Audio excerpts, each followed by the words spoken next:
geografijos mokytoja Galkin pikta ant manęs. Ir patikėkite, šiandien aš pas ją tikrai neišlaikysiu egzaminų. Nesijaudinkite. Pas mus net atsitikimo nėra tokio buvę, kad jūs pašto darbuotojus per egzaminą sukursite. Galbūt, gerbiamoji ponė, tačiau jūs nežinote, kokie yra mūsų santykiai su ponia Galkin. Na, ponė Fendrikau, aš tikrai nemanau, kad jūs esate kažkuo išskirtinis ir kad būtent jūs neišlaikysite. Jeigu jūs pasistengėte, jeigu pasimokite, manau, viskas bus gerai. Pone Amša, jūs nesuprantate.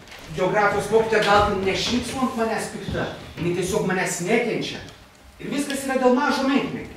Tiesa, per kurį ji buvo priversta nurausti nuo galvos iki kojų. Dar kaip dabar atsimenu, tiesą sakant. Penktadienis, gražus rytas, žmonės su šypsena veide, visi laimingi, visi tokie faini. Todėl ir aš kuo greičiau norėjau pradėti savo darbą.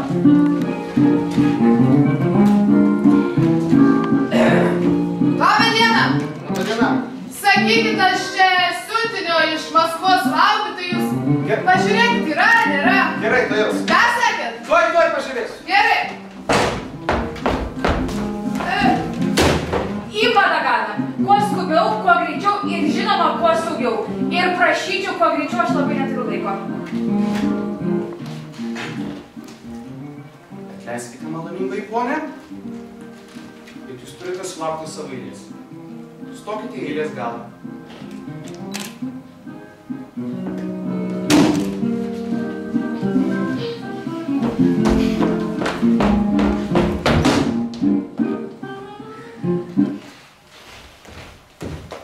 Suprantat, juk taip nepridera. Visi nori kuo greičiau viską užpildyti, išsiųsti ir žygiuoti savais reikalais. Na taip, aš suprantu jūs. Manau, tikrai jokios pagarbos nebuvo nei jums, nei žmonėms. Be jokios abejonės. Aš suprantu, kad jinai yra geografijos mokytoja, bet pašte visi yra lygus, visi laiškai yra vienodai svarbus. O nuo to, tiesą sakant, viskas ir prasidėjo. Aš neradau savo vietos nei mieste, nei kavinėje, nei paprastoje užeigoje.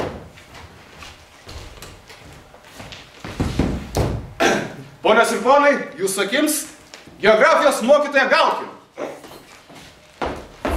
Ir jos kolegė, matematikos mokytoja Vosborovna.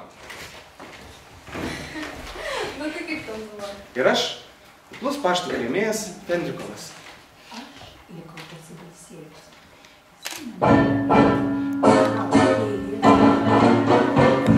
Labai diena, ponas.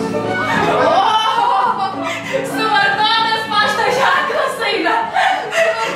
Nuo kada laiškanešiai pradėjo nešioti paštą į kavinės? Pažiūrėkit, kaip jūs atrodo. Kaip visą tai patogu. Ėjau pro šalį, pagalvojau siųsti. Pieškinas laiškanešiais ir jo vizitas kavinėje. Kaip visą tai smagu. Sumanus.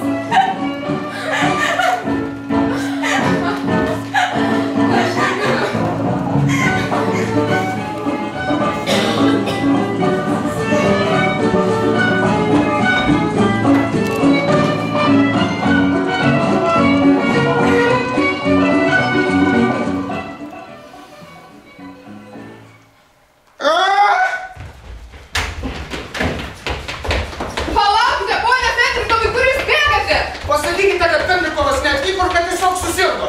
Baikit, aš nemanau, kad ponia Galkin dabar primins jūsų senus nesutarimus. Manau, dar ir kaip. Tikrai ne, juk tai egzaminas, vertinamas ne žmogus, vertinamas tiesiog jo žinios.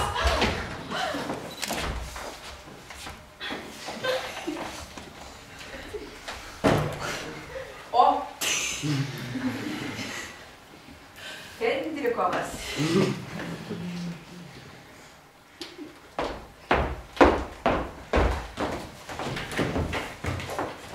Tai praeikit. Labą dieną, jūsų kilnybė. Kur tarnaujat?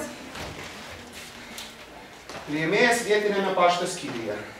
Ištarnavau 5 metus. O dabar paprašė iš mane žinių, norėdami mane pakelti į kolegijos registratoriaus laipsnį. Todėl drįstu stoti į kvotimus pirmam tarnybiniam laipsniui. Jūsų šiandienos diktantas? Štai prašau patikau. Diktantas patenkinamas. Drįstu pranešti jūsų kilnybę, kad geografijos mokiausi iš Smirnovo vadovėlio. Taip pat šiek tiek jos mokiausi ir pas Bralėną Varsanofijų. Mokiausi ir planimetrijos, bet steometrijos ypatingai daug. Steometrija į programą neįeina. Neįeina?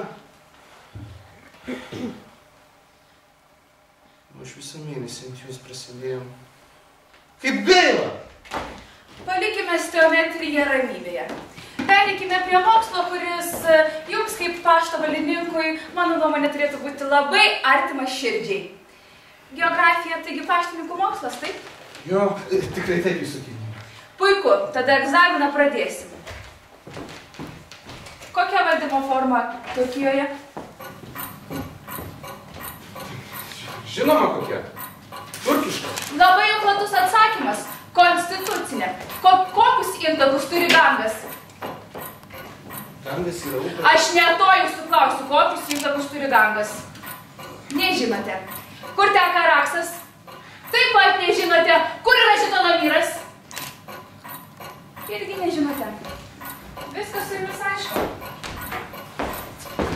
Moldavai, ponia Galkin, suteikite malonę. Suteikite malonę, padarykite išimtį. Prašau jūsų. Visą gyvenimą Dievo, tik tais melsiuos už jūs, tik kad jums sveikatos būtų ramybės. Padarykite išimtį. Gerai, palikime geografiją ramybėje. Pereikime prie aritmetikos. Kad aš ir aritmetiką netaip štai moku. Moldavai, padarykite malonę. Visą gyvenimą Dievo maldausiu už jūs. Padarykite malonę. Tai nieko neišmokote, taip? Viską išmokau. Viską. Bet nieko neatsimenu. Žinote, šitą tai, na, maldau jūsų. Visą gyvenimą Dievo maldausiu, prašysiu malonės. Tik jums ir jums. Padarykite malonę. Jis jau ir kepurę su kokardu užsistatė.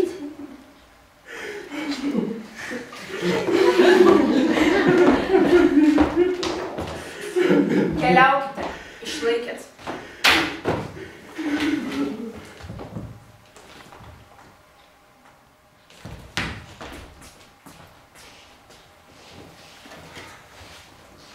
Ačiū jums, ponia Galkin.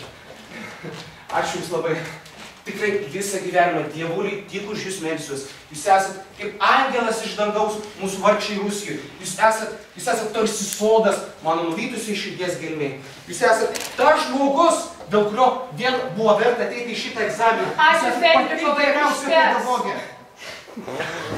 Oi, tas Fendrikovas. Čia menulis, kaip žmonės veikia.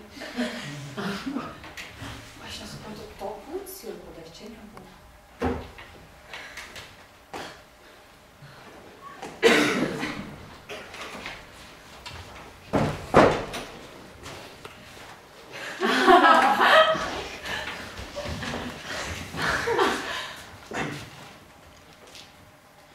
Ponia Galkin,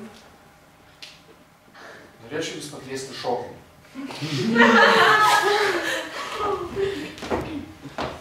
Tyčiotės. Ne žodis ne. Fendrikovai, dokumentus atiduosiu vėliau. Keliaukit. Laisvas, išlaikėt. Tai ponia Galkin, eikit, pašokit su. Aš žinau, kad savo milžiniškoje pilnoje gėrio širdyje jūs tikrai surasite man dar vieną šokį. Eikit, pašokit. Vienas kartas, vienas pašokimas, nieko čia baisaus aš nematau. Čia. Pašokam ir išeinam. Sutarta.